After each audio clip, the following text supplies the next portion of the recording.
Today we are talking about designing a test sequence, how to establish a consecutive execution of steps to execute measurements and other actions with the FX100 audio analyzer.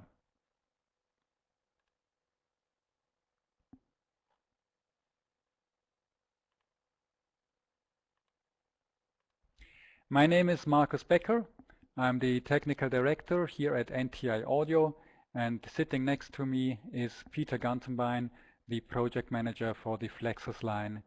He will assist me during the webinar and answer your questions. We have prepared a couple of topics for today. Actually, it will start with a rather short introduction, followed by the main part of the webinar, the practical presentation. We will show you the full procedure how to establish such a test sequence.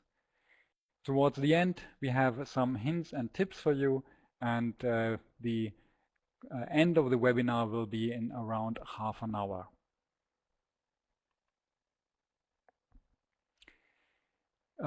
Let's talk about a typical example when such a test sequence may be applicable. Let's assume you want to test an electronic device. You want to start this test with an interaction with the operator, for instance, entering the serial number of that item. Then you want to execute different measurements at different generator levels. You want to compare them against tolerance limits. You may want to initiate an external procedure, for instance, printing out a QC label that comprises the outcome of your tests, and export the results to a document, to a report that is used as proof of what you have done. So if you would draw that in a flowchart, we would start with reading the serial number, followed by the different measurements, for instance, gain, frequency response, or THD at different generator levels, followed then by the printing of a QC label, and finally the build report in Microsoft Word. Some terms and definitions. We are talking strictly about sequential procedures, so there are no loops, no branches. It's really a presentation of the basic proceedings to establish a step-by-step test sequence with the FX100. In these sequences, we are differentiating between two different terms. We're talking about states. A state is always hardware related, so the Flexus generator analyzer settings are in a state, the measurements, the active measurements, and the tolerance limits that are applicable for the corresponding measurements. All these settings, all these test parameters together give a state. And second, we have steps. These are actions that are controlled by the Flexus software, the FX control software. So these steps may, for instance, comprise user interactions, reading information from the user, or prompting information to the user, calling a program, maybe implementing a delay in the test sequence, exporting the data, or creating a report file. The setup that I have here on my desk for this presentation is rather simple. I'm using an FX100 audio analyzer. As the device under test, I'm using an amplifier, but this is actually secondary. It's just an electronic device, and the whole system is controlled under FX control software. So let's step over to the FX control software. You can see here now the hardware and wiring view. So this is the configuration of the FX100 that I have here on my desk. It's a 2-channel analog analyzer with an impedance test module. So for my setup, I'm just drawing the connections as they are established here on my desk. So there would be a direct connection between the amplifier and the Flexus instruments. I'm not using this module here in between. We always recommend to draw these connections, to take advantage of this hardware view because it improves the overview of your system and it allows you some additional features, for instance, automatically powering a connected microphone with the correct supply voltage. I switch over to the Worksheets view, and here now I can compose, now I can design the test sequence as I like it. And we recommend always to start with the essential settings. For instance, here my generator output level, I just drag and drop this panel to the worksheet. I unmute the output of my generator so that for all the consecutive states I have active signal at my generator output connectors. I could also add here the out state. For instance, if I want to change from balanced to unbalanced mode, but I leave it here with balanced, or for instance, as I'm measuring with a glide sweep signal, add the frequency settings of that glide sweep, the start and the stop frequency of that test signal. The next step I make is to activate the sequence mode. And you remember my first action that I wanted to execute was reading the serial number. So I open here the sequence dialog, I click on add and I select the input feature. So I can give it a name, I call it serial number, and I enter the text that is displayed to the operator when the sequence is executed.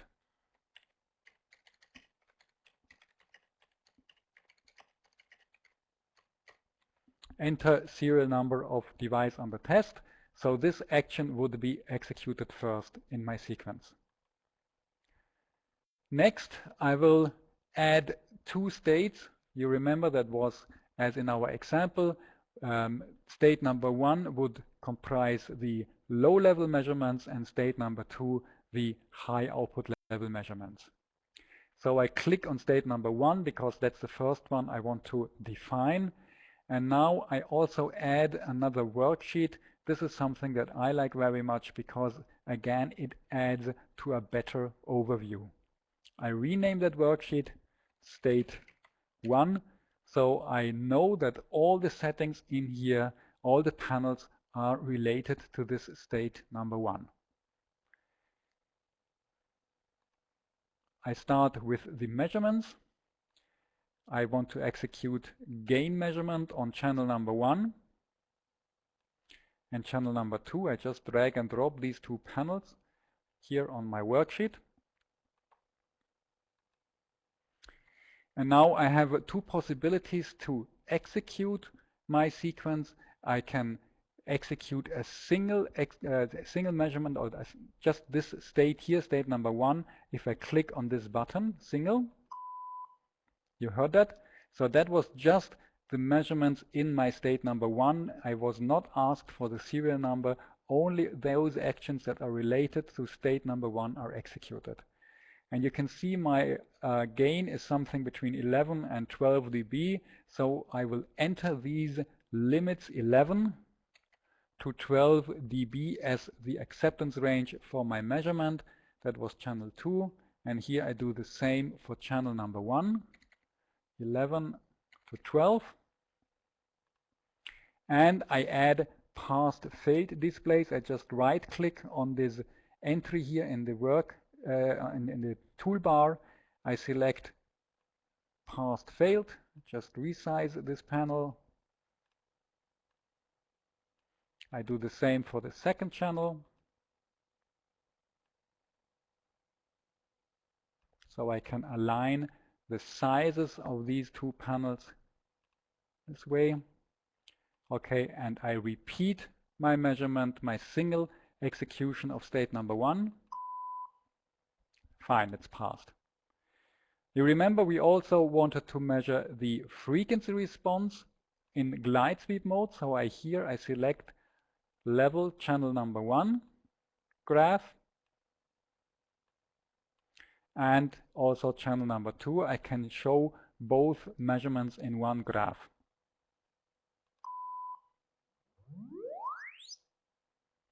I guess you heard that test signal. Actually, I have also connected a loudspeaker here to my device under test.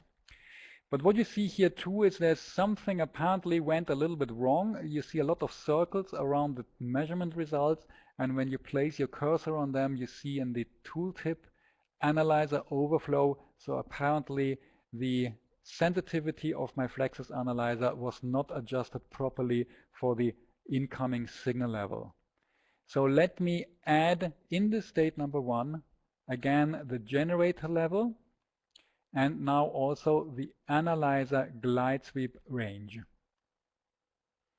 We can see here we have 0 dB volt as adjusted initially, and now I have to increase my input range to make sure that the signal is analyzed correctly, that no clipping occurs.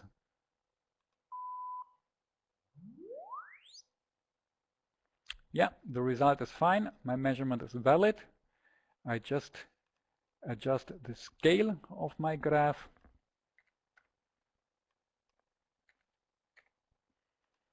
And now, of course, I also want to apply tolerance limits on this measurement. So I go here to the properties of that graph.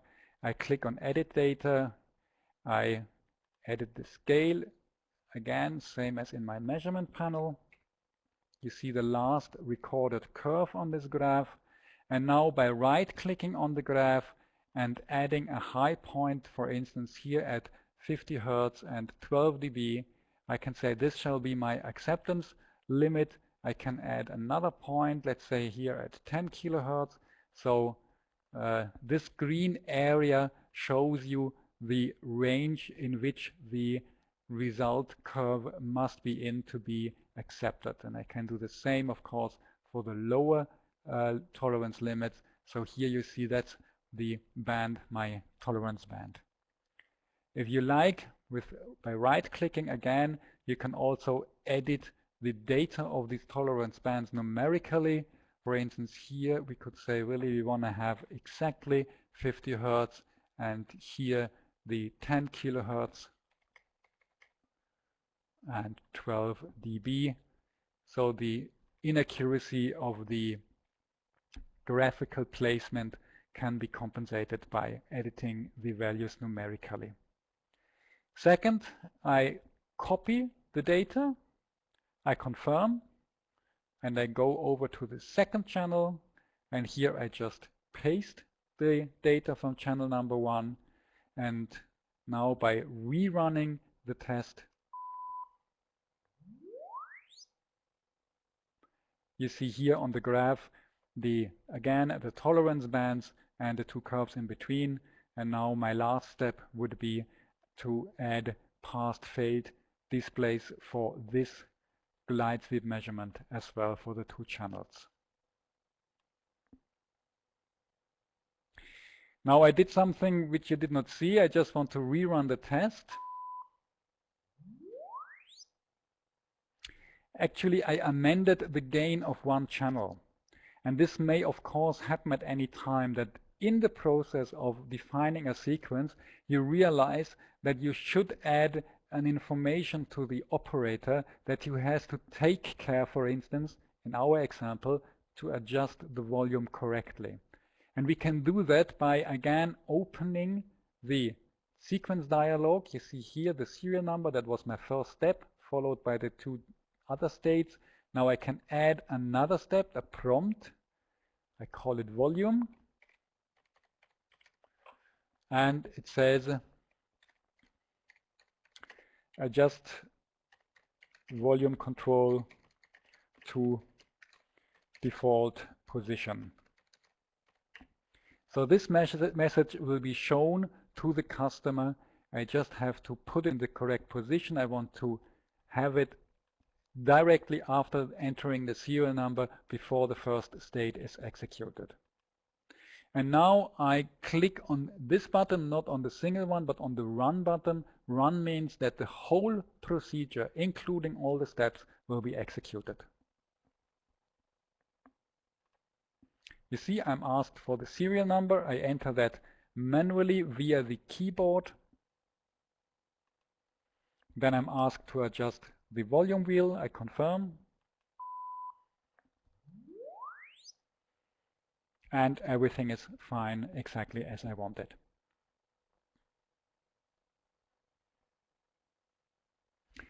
At this point we could save our project. I call it demo, so that if we have some technical problems, nothing would get lost for the consecutive works. And the next work actually is that we want to define state number 2. And for that purpose, I'm adding another worksheet. I rename it again, state 2. And in here, I can now drag and drop the measurements that I want to execute for the higher generator level. Channel number 1, channel number 2 measurement. And now, of course, I also need the generator output level, because that was the one that I wanted to amend. I want to go up to 12 dB volt rather than the 0 dB volt of my first state. And by increasing the generator level, I should, of course, also adapt the analyzer glide sweep range, just to be on the correct side again. I execute state number 2 only. And you can see here the results, the frequency response results are pretty much higher than before. We are here in the range of 23.5 dB volt, whereas in state number 1 we had something at 11.5, but that was due to the lower generator level. Another important thing you can see now is that all these panels here in state number 1, the label in the top line and the headline always starts with S1, and S1 stands, of course, for state 1. Whereas in state 2, you see it says S2. So by this way, you can easily identify to which state the corresponding panel belongs. Well, I have prepared already the settings with the tolerance limits for this project. You can see that here. I can rerun that test. I have the past fade limits for this higher generator level measurement. And now I can add another measurement, for instance, the THD, channel number 1 and 2, exactly the same way.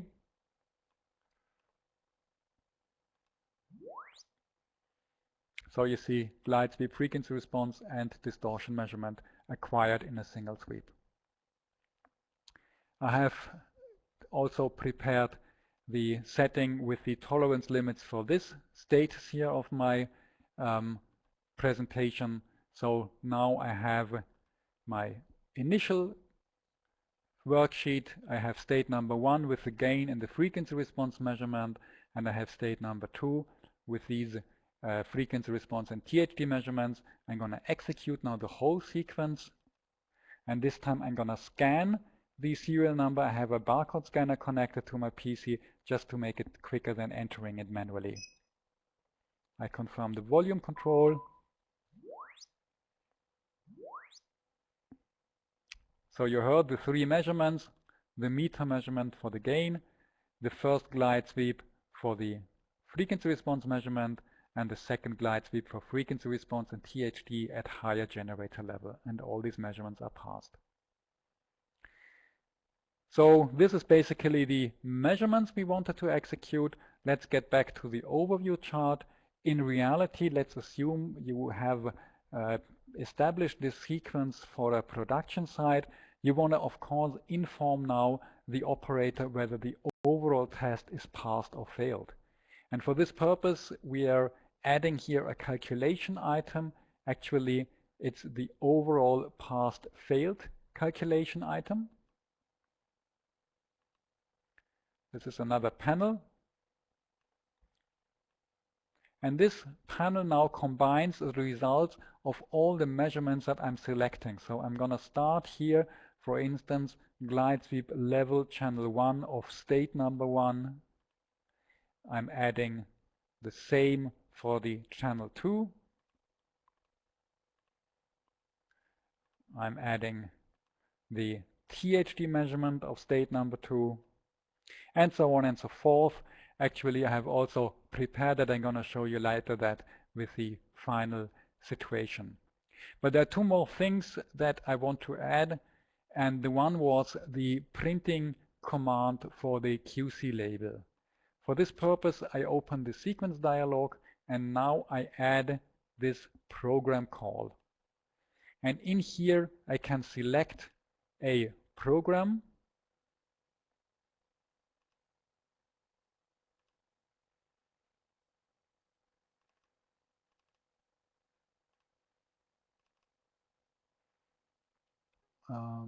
Sorry, now I have it at another place.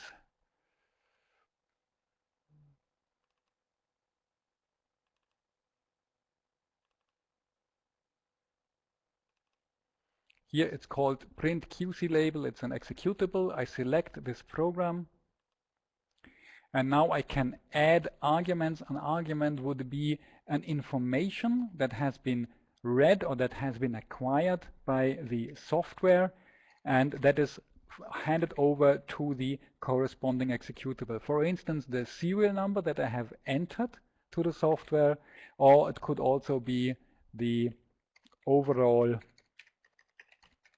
passed failed result. So these arguments would then be used by the corresponding executable to print a QC label with this information. I'm just going to disable that program because you don't see that anyway, but I guess you can imagine that it's executing what I'm asking it to do. And secondly, and last step is to add the build report, so the creation of the document. And for that reason, I have prepared a template, a Word template. I'm just selected, and now the software and the Word together will automatically create that document. And I'm going to show you that just in a minute. First, I want to load the final version of my project. You see here I have in this passed failed, I have all my measurements, and I have them also individually down here. So if just one measurement would fail, I could identify what has happened. But let's execute this sequence, the full sequence now. Serial number, confirmation of the volume,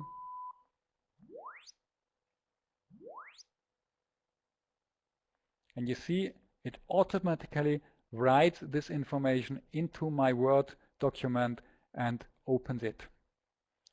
You see here the serial number, that's the one that I scanned.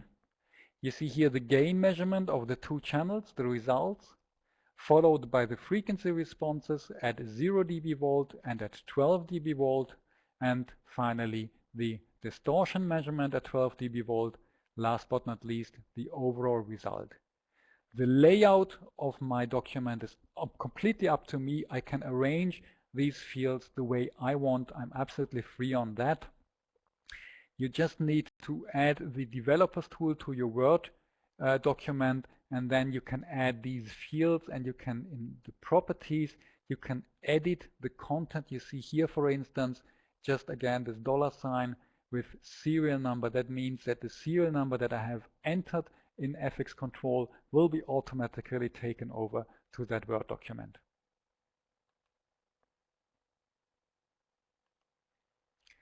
So that is a sequence I wanted to establish. Let's get back to our presentation. Giving you some hints and tips. The first one, maybe the most important one, before you start programming a sequence, spend some thoughts. What do you want to execute, in which order, what test parameters need to be adjusted for which state, which generator analyzer settings should be amended, what measurements do you want to execute. Maybe you draw down all that in a flowchart, and then you start programming the sequence. That makes the whole procedure much easier, much simpler. Second, you should always start, when you design or implement a new sequence, you should always start with a new project. I want to show you that briefly. Let's assume I would now like to start with a completely new sequence. In that case, I would click here and say new. And the impact of that is that now all the panels, all the states, everything of my old project disappears. I mean, they are saved on the PC, but they disappear. They are unloaded, and the whole system is reset to its default values. For instance, tolerance limits that are implemented and saved on the Flexus unit will be deleted, so we really start from scratch, and that is highly recommendable when you implement a new sequence. Next step is to adjust the invariant or the global test parameters first, as I have shown to you, output level, for instance, or glide sweep, frequency bandwidth, or another example could be if all your measurements should be executed with an A-weighting filter, it is recommended to activate that A-weighting filter in the very beginning, because then it will automatically be applied on all the consecutive steps. Another hint is that you should always make sure that the panels that you have added are correctly assigned to the corresponding state. I'm gonna reload my project here. Just as I showed to you before, this S1 or S2, or even here on the front sheet, you see it here because these result panels are related to specific states. You can see S1, S2, just to make sure that you always have the correct relation.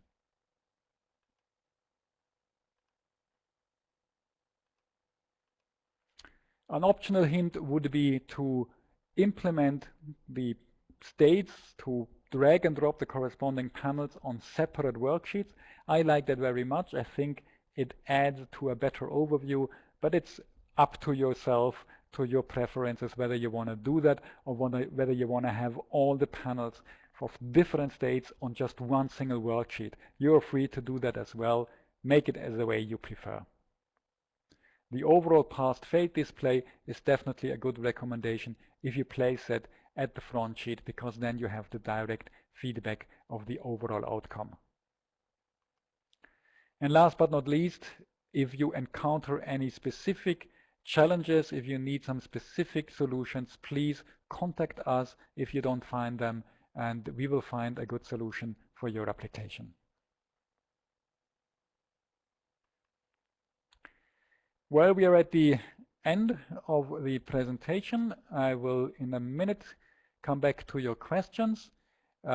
Just one more hint, NTI never sleeps. We have our subsidiaries all around the world. So wherever you are, don't hesitate and contact your nearest NTI audio partner. We have also independent partners in all the important countries. So we will be happy to provide the support you need. Let me see what questions have come in.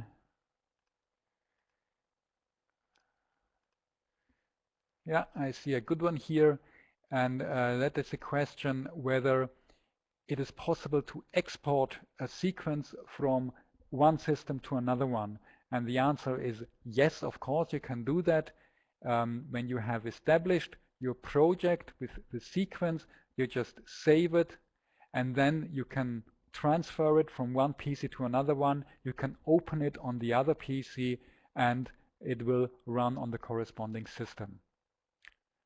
The only restriction you have to take care of is that the configuration of your FX100 system should or has to be, of course, identical to the one of the other workplace. Let's say if I would have this impedance module implemented, included in my sequence, the other FX100 system, of course, also needs this module to execute the same sequence.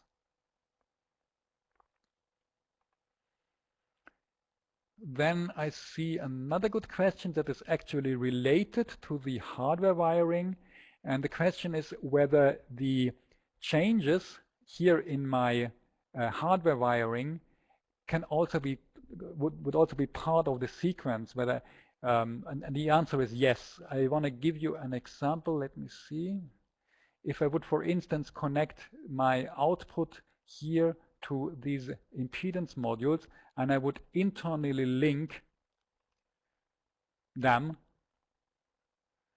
to the corresponding analyzer channels, I could change these links from state 1 to state 2. So in state 1, they would be like this, and in state number 2, they would be like that. So the state change would include the change of this, these connections, this switch in here. So the wiring, the changes in the wiring are part of the whole sequence procedure.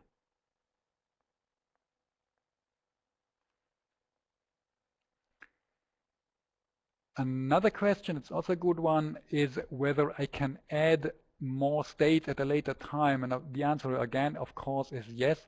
Let's assume here after the second state, we realize that we want to add a third state. So we just click on New State. Now what happens here is that first we have created state number 3, and the system automatically copies the panels of the last active state. We were in state 2. So it copies the panels into this new state. You can see that here we have the same panels, but now the new ones are all labeled with F3. So all the new panels are related to state number 3. And the reason for this is that in many cases, similar to our example, we just want to amend, for instance, the generator level. We want to execute the same measurements, but at a different generator level. And for that purpose, the system just copies and pastes these panels to the next state. If you don't like that, you just press the delete button on your keyboard and they disappear, and now you're free to create state number 3 completely from scratch.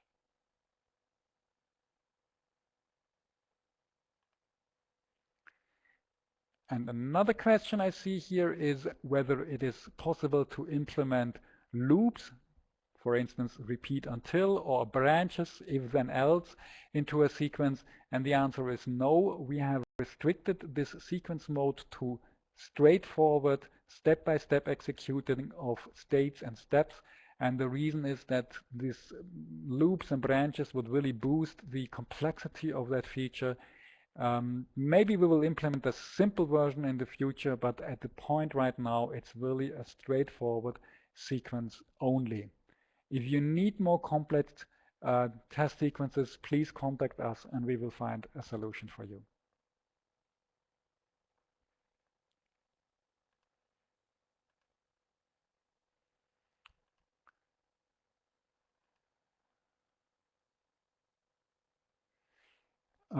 Then I have a question here, is whether a worksheet can be copied and be used as a starting point for a new state worksheet. The one thing is what I showed to you by adding a new state. This is something similar. But maybe I'm not sure whether I understood this question absolutely correctly, but you can, of course, for instance, here select all these panels, then you press Ctrl C, you add a new worksheet, and with Ctrl V, you place these panels on the new worksheet. And I can undo that because let's say I have the same as I did before. I'm here in the sequence mode. I'm in state number 2. I add state number 3. The same happens as before. Again, I make Ctrl C. I go to the next worksheet. I drop them and I have them here just as I like. So really this is a copy of this content. I'm going to delete the state 3 panels here. So here I have all the state 2 panels, and on the next worksheet I have the state 3 panels. And they are just a copy of the last one.